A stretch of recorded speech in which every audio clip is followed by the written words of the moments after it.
So soy, become the motor. Hey folks, and welcome to another Soy spikeboarding tutorial. Today it's all stand-up spike, standing up mountains, because standing up mountains will make you feel like a new person, and the first thing a new person needs is to stand up another mountain. Check out the street sign when we pass it. It says La Calle Fuerte. Fuerte in Castilian Spanish means strong. And that is what stand-up spike is going to help you with. Get strong, especially in your core. And when you stand up spike mountains, even though the legs are not touching the pavement, trust me people when I tell you, you are going to get an insanely powerful workout of the calves and the glutes and the hamstrings. Not so much the quadriceps, but the calves and the hamstrings and the glutes. Whoa, you're going to get a workout. When you start to do it, you're going to know, because a lot of the power goes through the shaft, but also it goes in through the legs, of course, to power that board forward. And Mt.Helix is a small little nugget. We're climbing things that are a little bigger, and so will you, no matter what your weight. You're going to get there, and when we do start racing, we'll have weight categories just like wrestlers and boxers, maybe divided into 9-pound sections or so. Mt.Helix climb is an open road, so folks, you do need to have your very advanced, intermediate, or expert skill set when you come to open roads, because you cannot be a threat to others or yourself. You want to be able to always be in control of all of your gear.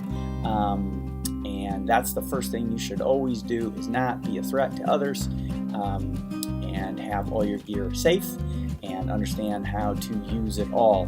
And here of course in Southern California, the drivers are very respectful of cyclists, and right in front of us is a bicycle.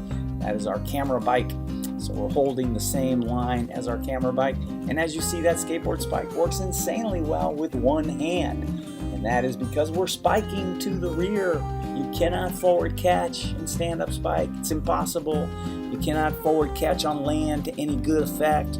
And that spike tip comes from cross-country roller skiing at an NCAA, Olympic, and World Cup level. So be not confused, folks, that if you want to propel yourself at high performance on pavement with asphalt on wheels, you're going to use a carbide spike tip.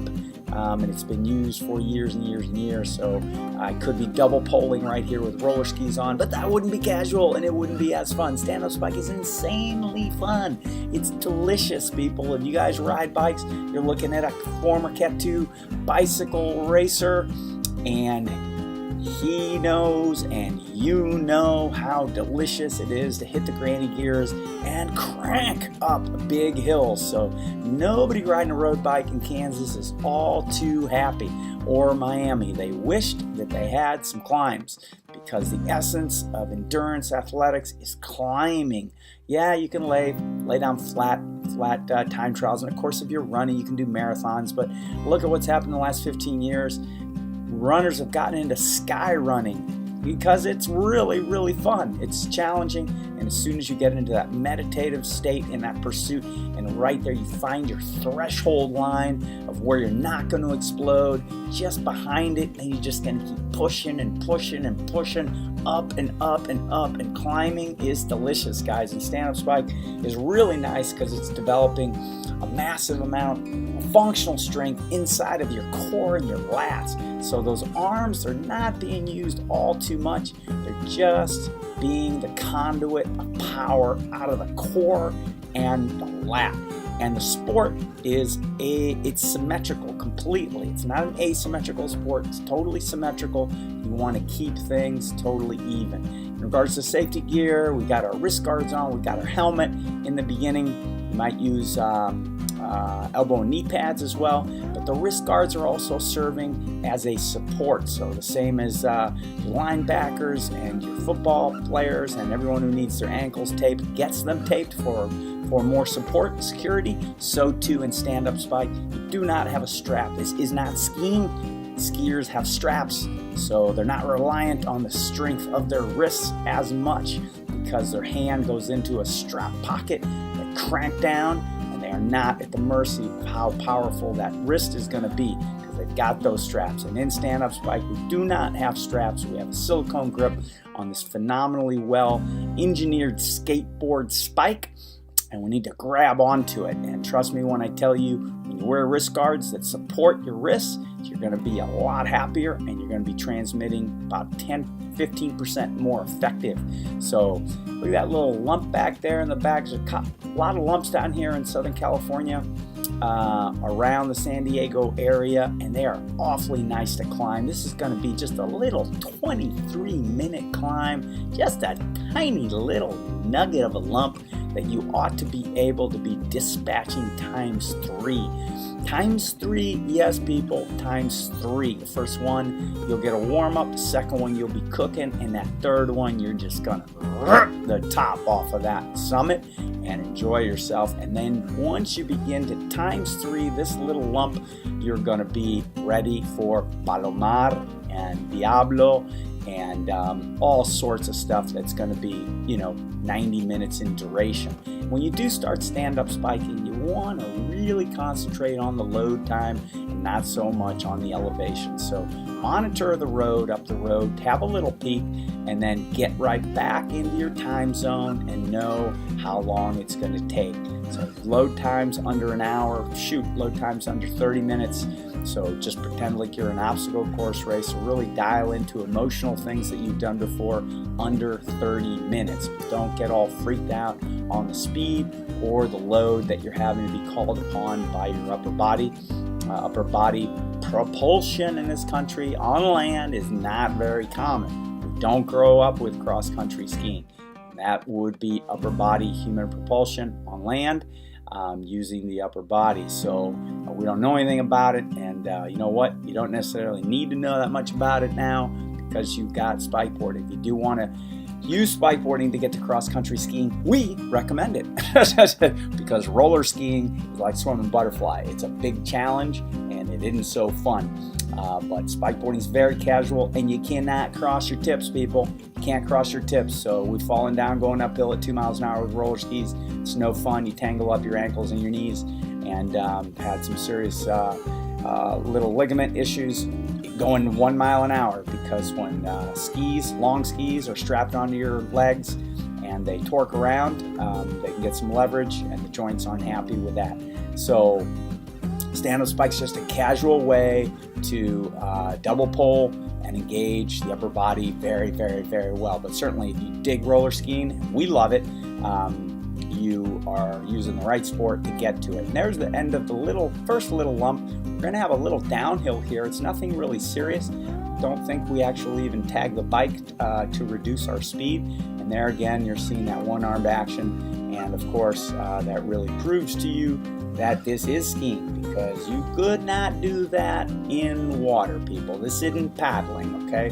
So we paddle, we know paddle, and if you know paddle, and if you actually paddle in water, you know that paddling needs a forward catch. You take the blade, you put it forward, and it always goes forward. Notice how there's no forward here. There's no forward because this is skiing, and you can't do that with one arm, and when you're spiking with one arm, you're obviously skiing. That's what's going on. Look at these pictures. We've had some storm clouds, had to sit in the car for an hour to watch the storm come over, and now we're being justly rewarded with some partially open skies that are coming towards us, and that's really nice. We're going to summit with some storm clouds that are absolutely beautiful. You're going to see the top of Mt.Helix here and all of SanDiego in the distance. And I think Mount Soledad is just a little bigger than this.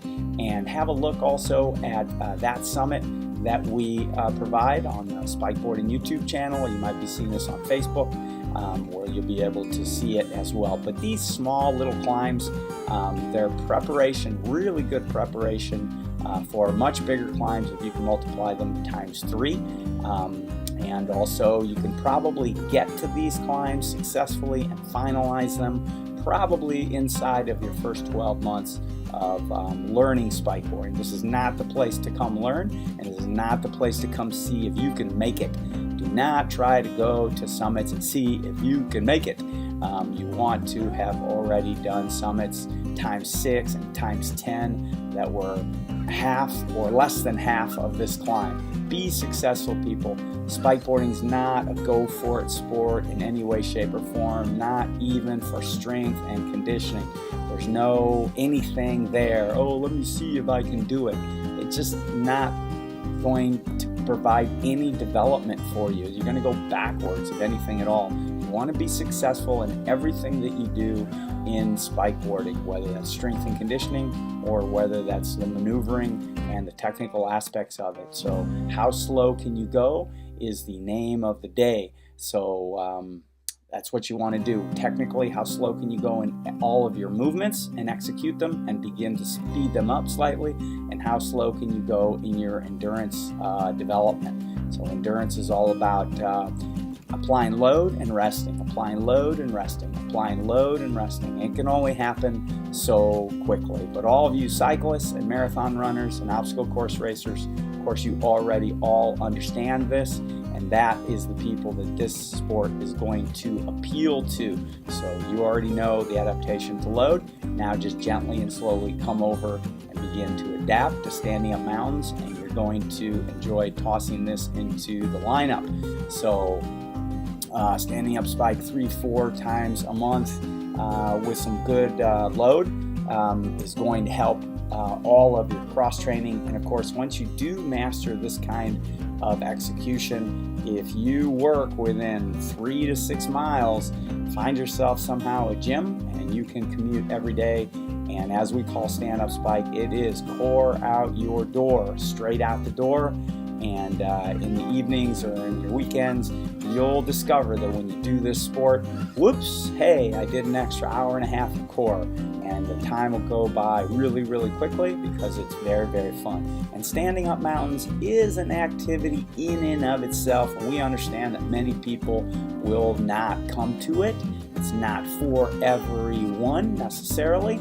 But stand-up spike is beautiful, beautiful stroke to do, and in conjunction with the other 2 strokes of spikeboarding, which are inside Kubicross and Kubicross, the sport of spikeboarding is really nice.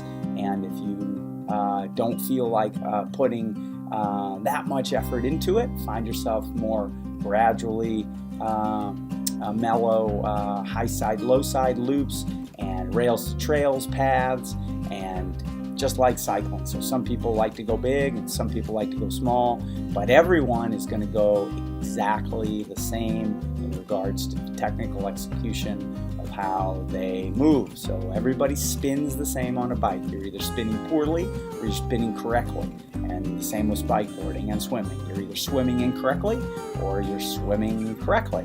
You're spikeboarding correctly, you're spiking incorrectly. Some people will be amazingly fast. Some people will be a little bit slower, but everybody more or less should look the exact same. There's a little bit of a crux, not much of a crux here at Mt.Helix. Nothing that's going to make you go, oh my God, am I ever going to make it? So when you do get to that little crux, just take it easy, keep your rolling speed going, forget about looking up the road. And there you see how quickly the speed picks up again. Because the elevation incline has gone down. And there's a blue sky over our right shoulder, the left side of your pictures, and this neighborhood is absolutely divine. So if you live in this neighborhood, you don't have far to go to get yourself some really, really fine cross-country skiing work. So let's put it bluntly, this is cross-country skiing. It will grow and become a nationalized spikeboarding sport, but this is the evolution of cross-country skiing, people. And what's interesting is that it's going, you could say backwards, but let's just say you're going back to a time when cross-country skiing used one shaft.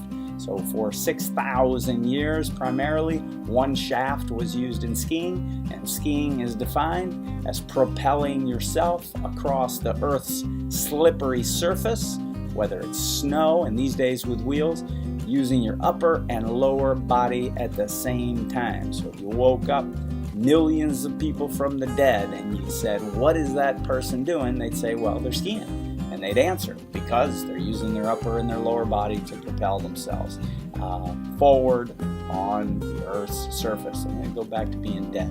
So double poling is very, very new in the world of skiing, and one shaft has been the norm over the entire history of cross-country skiing, or skiing itself. There was no cross-country in alpine skiing. Alpine skiing wasn't born essentially until people could get up hills easily. Yes, I know they went down hills in the past. They did more something like ski mountaineering. They actually developed telemark. They put on skins and yada, yada, yada. But all you guys that know all that stuff, I don't see you roller skiing in SanDiego. And if you want to have ski-mo or ski mountaineering fitness, the sport is delicious, it's casual, and it's going to get you jacked for ski mountaineering. And that is the sport that we here are aiming for. And of course, there's not a lot of mountains where we live. There's not a lot of ski-mo where we live. When we show up to ski-mo, we want to be able to tear the top off the mountain, feel comfortable with Nordic upper body development. And that means either spikeboarding or roller skiing, guys. And spikeboarding, as you can see, is crazy casual. We're begun to kiss the sky here at the top, the upper parts of Helix. Parts of it are flat. You see how you begin to carry speed, and you begin to know that you're going to grab this one by the top and put it in your pocket. And the more you put in your pocket, the more you begin to feel like a new person. And the first thing a new person needs is to grab another mountain and stand up straight up it and stand up spike it. So as you can see, there's a lot less through traffic here. There's a little overpass. We go right under it, and we get closer and closer to the top of this lovely, beautiful summit. Folks, even if you don't stand on spike or spikeboard, I recommend you take a drive. I know people that live in SanDiego, and they've never been up to the top of Helix. And Helix is absolutely beautiful. It's much more sublime. There's no big monument like Soledad, but there's a tiny little car park with a little placard monument. And it is just absolutely divine heaven up here. What a nice little view. Just cute all around cute. If you like cuteness and you live in SanDiego, come see it. Here we're getting really, really small right there. The smaller you get, the more effective you get when you're going up things that are vertical and stand-up spike. Notice how those elbows are dropping in, becoming a diamond shape, and we're compressing down with our legs and getting small. So it's lovely to get small on the face of big climbs and drill straight into them. Also, you can see how effective that skateboard spike is at transferring the energy. So we are rotating over the top of that skateboard spike foam handle, and we are gripped onto that silicone, and all of that design is made exactly for stand-up spike. So without a skateboard spike, there would be no stand-up spike. The tool, in effect, was made for the stroke, and the stroke, in effect, was made for the tool. This is just like a golf club. You're not going to go golfing without a golf club, because that's what you're going to need. One begat the other begat the other. So both of them are interchangeable, so to speak. So here we are climbing up into the clouds. We're going to begin to see some of these beautiful storm clouds that are up here today, and it'll be a little dark under the clouds, but you'll be able to see out into the distance and this beautiful view that Helix offers. And look at all these gorgeous homes that are up here, all tucked away. It reminds us a little bit of Sausalito in Marin. We've also been doing some stand-up spike up Mount Tamalpais back in 2015. That was the first major climb in the world that anybody ever went up stand-up spike, and that's where it all began. And we also invited some skiers to go there as well and double pole those. This athlete also double poles many summits. I possibly might begin to double pole some more if there's a little support from the ski industry. We're gonna find out. So stand-up spike fuels your cross-country skiing, and it fuels your ski-mo, and it's fantastic for all field sport and arena sport high school athletes. So if you're a wrestler, you need to make weight, go out, stand-up spike, and man, you'll make weight and you'll get ripped, and your core will get a divine workout, absolutely. And all of you fast moving field sport players who cannot gain weight, you hockey players, you football players, if you gain weight, you're going to slow down. So dial into the sport of stand-up spike and spikeboarding, and you will be delighted with the conditioning that you begin to get. And of course, all you field sport coaches, just imagine this kind of load 3 or 4 times a month. Just toss everybody in a van when you get to the top and just go right behind them on the way up, and you're going to get some athletes gunning each other and raising their VO2 max. The only way to go hard is to have people shoulder to shoulder. You can work out all you want, unless you have people shoulder to shoulder without any distraction, then you're never going to get people to develop their maximum VO2 max. So all you hockey players, all you hockey coaches, just take that puck away and put people out there against one another, and that's when they're really going to not let up and drive themselves to go harder, harder, faster, and faster. Here come these storm clouds that we're seeing now that parted the skies and let in a little sunshine, and also are going to create a very epic view up here at the top of Helix. And thanks so much, very much to our contact here in San Diego, recommended Helix. Thanks so much, Jake, for getting us here today. We wouldn't have found it on this particular day. We really appreciate you imparting that local knowledge to us, and here we are. Because of you, we made it to Helix. So thanks also to our guests, to our hosts who are hosting us in San Diego, Bob and the Hippie Chick. So thanks a lot, Bob and Hippie Chick. We love you a lot, and we always appreciate you supporting everything that we do here with this sport, and also hosting us here in the San Diego area. So here comes a little acceleration. There we are, coming up around here. I think we're about 1 or 2 minutes away from the top. Things start to flatten out just a little bit after we pass this gate. And notice, if you will, too, there's a little bit of crocodile pavement, some cracks there. You do not want to spike into those cracks, so be careful. If you actually manage to hit one, then just pull right back out and go again. But if you notice that you're going into a crack, don't drive it all the way in. You're liable to blow a spike tip. And also always carry an extra spike tip and a lighter. Just heat up the nylon, and if you blow a tip, heat it up, pop it off with your glove, and pop a new one on. You are ready to go. Also, the spikes are sharpened, but we can teach you more about that if you call and buy the gear, get into the sport. You sharpen it every day for every 2-3 hours of use that you get. And we're sort of corkscrewing around this land mass and ending up at the same place again. As you can see, there's another lump far off in the San Diego distance, and up, up, up, up, up we go, almost to the top of Helix now. And as we say, every time you stand up spike a summit, you are going to feel like a new person. It is rather remarkable what this sport does to you.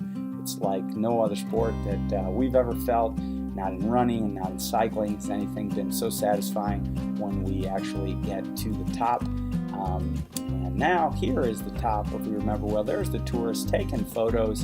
And folks, thanks for tuning in. Stand up mountain, spike hard, spike often, stand up spike, core out your door, and spikeboarding, the sport of balanced strength. And we will see you at the next one. Bye-bye.